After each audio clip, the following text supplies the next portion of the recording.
Okay, this is an absolute value equation. And the thing about absolute value equations that I need to remind you about is if it just looked like this and it said the absolute value of x is equal to the number 5, you're trying to figure out what x is. And whatever you put in for x, you will take the absolute value of it and then get the answer of 5. There are two possible values that can go in here, a 5 or a -5, because the absolute value of a +5 is a +5, and the absolute value of a -5 is also equal to a +5. So there's two values, positive and negative, but you can't do this part where you split it into two equations until the absolute value is isolated. Now when I look over at this one, it's not isolated. I have this +4 hanging out with it. See right here, there's no +4 in there. It's just absolute value of x and then an equal sign. That +4 is a problem. You have to get rid of that first, okay? And so I will subtract 4 on both sides, because a +4 and a -4 cancel each other out. And that leaves you with an x minus 3 is greater than or equal to 9, okay? Now, what I did over here involved an absolute value equation, right? Equal sign. This is an absolute value inequality. So, let me erase this. When you're doing an inequality, and let me show you again with just the simple absolute value of x, and let's say it's greater than or equal to 5.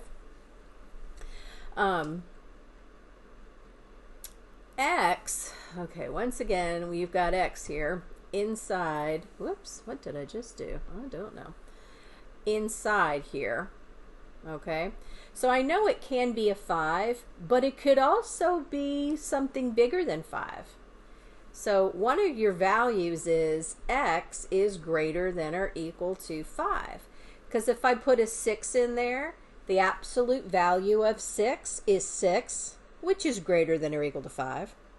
If you stick a 12 in there, the absolute value of 12 is greater than or equal to 5, because the absolute value of 12 is 12. However, if you were to put a negative value in there, like let's say, and I'm going to rewrite this one over here. Let's say inside here, you put a -6. I want, because x can be anything, right? So let me put in a -6 here. When you take the absolute value of -6, you do get 6, and 6 is greater than or equal to 5. However, the original value, which was -6, -6 is not greater than or equal to 5. It's actually less than or equal to 5. So, in order to figure out all those values, like I want to pick any x that when I stick it in there is going to make it a true value, something that is greater than or equal to 5. But like if you put in a 4, the absolute value of 4, that's only 4. Or -4, that's only 4. And that is not greater than or equal to 5. Okay, so what you have to do on these things is you have to consider both greater than or equal to and less than or equal to. But when you go to do the less than or equal to, which I'll use the blue for that, one of your values is x is greater than or equal to 5, and the other one's going to be x is less than or equal to the -5. Because if I do pick -6 or -7 or -8, when you take the absolute value, you will get positive 6, positive 7, positive 8, which is bigger than 5. I hope that makes sense. So after I do the bit with the 4, because you got to get the absolute value by itself, my first situation that I will use is, okay, this x minus 3, the junk inside the absolute value, start with the one that you see. I see greater than or equal to 9. But you then have to consider the other one, which is the x minus 3 being less than or equal to a negative 9. Got to go in the other direction. Because when you're greater than 9, you're 9, 10, 11, 12, blah, blah, blah, blah, blah.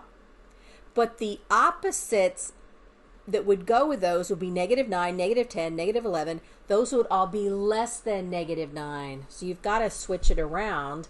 And then I would simply solve this by adding 3 on both sides. Both of them, add 3 on both sides. And then the pink one of your values is going to be x has to be greater than or equal to 12. And the other one is x has to be less than or equal to negative 9 plus 3 is negative 6. Now, I'm a visual learner, and so for me to be able to figure out exactly what my interval is, I'm going to graph this. Like if this is 0, somewhere down here is negative 6, and somewhere up here is 12. And in the pink, if I graph x is greater than or equal to 12, it would look like that. And then the blue one, x is less than or equal to negative 6 would look like that. These two intervals do not overlap each other. This is not what I would call an in-betweeny. I've got two separate intervals, and the blue one, I'm kind of running out of room here. Let me scroll this up a little bit. Let's see, can I scroll it up? That's about as much as I can scroll it. This blue interval, you would be starting at negative infinity, coming up to the negative 6 and including it, so you need a bracket. And then it tells me right here, use this union symbol, because I have a second inequality, the light pink one. And that one starts at 12, includes the 12, and then keeps going to the right, which would lead me to positive infinity. I hope I didn't drop below the screen there. So I'm going to go back to Mobius and click on this. Show your work and explain your... Oh, this is one where you got to show your work and explain your stuff. I think I may do a second video for that one, that part. So anyway, what do I got? I got parentheses, negative infinity, comma, negative 6, and then I need a bracket, and then just use a capital U, and then another bracket, and a 12, and a comma, and a infinity, and a parenthesis, and I think I got that in there. How did I do? Yay! And then you have to come here and type stuff in, and I'm gonna do a separate video for that so I can explain how to use this little equation editor box for you and how to make it really pretty so your teacher understands what you're doing. Okay, thank you.